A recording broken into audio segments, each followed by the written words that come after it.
High rise బిల్డింగులు నగరానికి శాపాలు, తన్నీరు తిప్పలు, కరెంటు కష్టాలు. హైదరాబాద్ కాంక్రీట్ జంగిల్ గా మారిపోయిందా?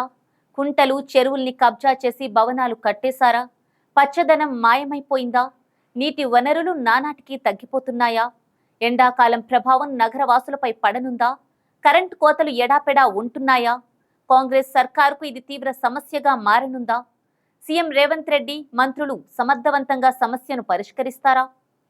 పేరుకే భాగ్యనగరం, ఇక్కడ బ్రతకడం దౌర్భాగ్యమని ప్రజలు అనుకునే దుస్థితి దాపురించింది.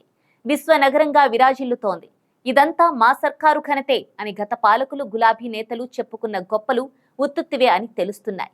కొద్దిగా ఎండలు ముదిరితే చాలు, నల్లాల్లో నీళ్లు బంద్, ఇంట్లో కరెంటు బంద్, నగర జీవితం నానాటికి దుర్భరంగా మారిపోతోంది. గత వారం రోజులుగా ఎండలు బాగా ముదురుతున్నాయి. ఉష్ణోగ్రతలు 40 దాటాయి. పొగలు కక్కే సెగలతో సగటు జీవి అల్లాడిపోతున్నాడు. నల్లాల్లో నీరు రాదు, బోర్లలో నీరు లేదు. గుక్కెడు నీటి కోసం ట్యాంకర్ల కోసం ఎదురు చూడాల్సి వస్తోంది. బీఆర్ఎస్ నేతలు ఈ దుస్థితిని పొలిటికల్ గా క్యాష్ చేసుకోవడానికి విశ్వ ప్రయత్నాలు చేస్తూనే ఉన్నారు. మరోవైపు కాంగ్రెస్ సర్కార్ ఏం చేయాలో పాలుపోని స్థితిలో పడిపోయింది. ఈ సందర్భాలన్నీ సర్కారు వైఫల్యంగా చిత్రీకరించేందుకు ప్రతిపక్షాలు కాచుక్కుచున్నాయి. అయితే ఒక్కటి మాత్రం నిజం, ఇవాళ ఈ దుస్థితికి కారణం నగర ప్రజల స్వయంకృతాపరాధమే. ఒకప్పుడు నగరం పచ్చగా కలకల్లాడేది.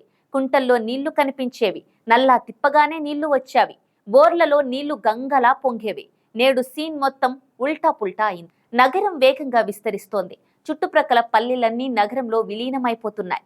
ఎక్కడ చూసినా ఆకాశాన్నంటే అపార్ట్మెంట్లు, హై రైజ్ బిల్డింగులు. రియల్ ఎస్టేట్ దారుల చేతిలో చిక్కి హైదరాబాద్ ఓ కాంక్రీట్ జంగిల్లా మారిపోయింది. కాసింత ఖాళీ స్థలం కనిపిస్తే చాలు, రాత్రికి రాత్రే భవంతుల్ని కట్టేస్తున్నారు. చెరువులు, కుంటలు అన్నింటినీ మాయం చేసేశారు. లోతట్టు ప్రాంతం అనే మాటే వినిపించదు, కనిపించదు.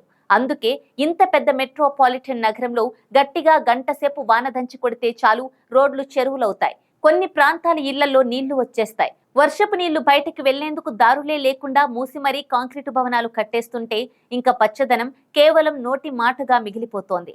అపార్ట్మెంట్లలో ఓ ఇల్లు దొరికితే చాలు, జన్మధన్యమనుకునే మనుషుల బలహీనతలను గంపగుత్తగా క్యాష్ చేసుకుంటున్నారు కాంట్రాక్టర్లు. వీరికి వత్తాసు పలుకుతున్నారు రాజకీయ నాయకులు. నగరంలో ఏ చిన్న బిల్డింగ్ కట్టాలన్నా తగినన్ని అనుమతులు తీసుకోవాలన్నది కేవలం పుస్తకాలకే పరిమితమైన రూల్. అందుకే మొదట ఆక్రమించు, తర్వాత క్రమబద్ధీకరించు అంటున్నారు కాంట్రాక్టర్లు. ఎలాగూ సర్కారే రెగ్యులరైజేషన్ కు వెసులుబాటు కల్పిస్తున్నప్పుడు ఇక కబ్జా ఎందుకు చేయరాదు, అక్రమంగా ఎందుకు కట్టరాదని ప్రశ్నించే వారికి ఏ పాలకులు సరిగ్గా సమాధానం చెప్పగలరు? గత కొన్ని దశాబ్దాలుగా కొనసాగుతున్న ఈ ఆటవిక చర్యల కారణంగా ఎండాకాలంలో నీటి ఎద్దడి, వానాకాలంలో ముంపు బాధ సగటు నగర జీవికి తప్పడం లేదు. తాజా పరిస్థితులు పరిశీలిస్తే హైదరాబాద్, కరీంనగర్, యాదాద్రి సహా పలు జిల్లాల్లో తాగునీటికి ప్రజలు తీవ్ర ఇబ్బంది పడుతున్నారు. భూగర్భ జలాలు తగ్గిపోవడం, తగినంత తాగునీరు దొరక్క నగరాల్లో ప్రజలు ఇబ్బందులు ఎదుర్కొంటున్నారు.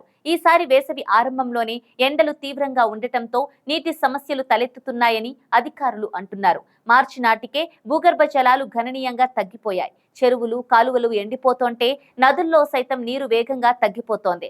కృష్ణా, గోదావరి లాంటి నదులు, ఉపనదుల్లో చుక్క కూడా కనిపించడం లేదు. తెలంగాణ వ్యాప్తంగా 142 పట్టణాల్లో నీటి లభ్యత దారుణంగా తగ్గిందని అధికారులు అంటున్నారు. మార్చి నాటికే పరిస్థితి ఇలా ఉంటే రాబోయే 2 నెలల్లో తాగునీటి సమస్యలు తీవ్రమవుతాయని పట్టణవాసులు ఆందోళన చెందుతున్నారు. ఏప్రిల్, మే నెలల్లో తాగునీటి సమస్యలు తీవ్రం కాకముందే ప్రభుత్వం క్షేత్రస్థాయి సిబ్బందిని అప్రమత్తం చేసింది. రాష్ట్రంలో ప్రతి జిల్లాకు కేవలం తాగునీటి వసతి కోసమే ప్రత్యేక నిధులు కేటాయించడమే కాకుండా సక్రమ వినియోగానికి ప్రత్యేకాధికారుల్ని నియమించింది సర్కార్. ప్రత్యేకాధికారులు జిల్లాధికారులతో సమావేశమై పరిస్థితుల్ని సమీక్షిస్తున్నారు. తీవ్ర నీటి ఎద్దడి ఉన్న గ్రామాలను, ప్రాంతాలను గుర్తించి అక్కడ బోర్ల మరమ్మత్తు తదితర అంశాలపై దృష్టి పెడుతున్నారు. సీఎం రేవంత్ రెడ్డి ఈ విషయాలపై ప్రత్యేక శ్రద్ధ చూపుతున్నారు. అయితే ఇదో టీం వర్క్. అందరూ కలిసికట్టుగా సమిష్టిగా ప్రయత్నిస్తే తప్ప ఫలితాలు రావు. మన పక్కన రాష్ట్రం కర్ణాటకలో నీటి ఎద్దడి తాండవం చేస్తోంది. ఐటీ రాజధాని బెంగుళూరు మంచినీటి కొరతతో అల్లాడిపోతోంది.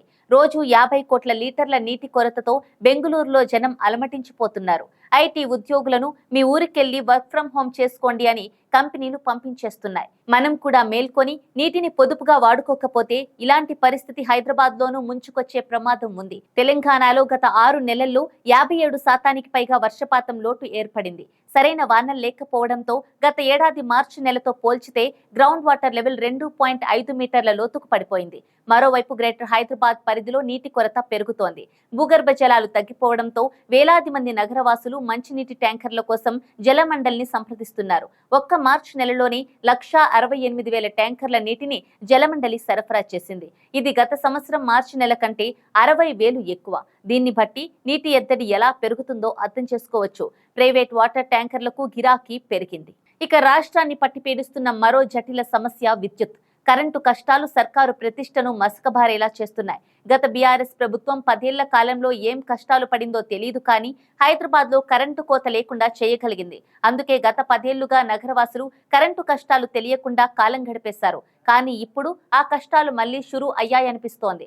కాంగ్రెస్ వచ్చింది, కరెంటు పోయింది అన్న నినాదం ప్రతిపక్ష బీఆర్ఎస్ అందుకోవడానికి సరిపడా సందర్భాలు ఇప్పుడు మనకు కనిపిస్తున్నాయి. అయితే విద్యుత్ శాఖలో క్రింది స్థాయి అంటే లైన్ మ్యాన్ లాంటి సిబ్బంది సొంత నిర్ణయాలు తీసుకుంటూ విద్యుత్ కోత విధిస్తున్నారని, కృత్రిమ ఆటంకాలు కల్పిస్తున్నారన్న వదంతులు వినిపిస్తున్నాయి.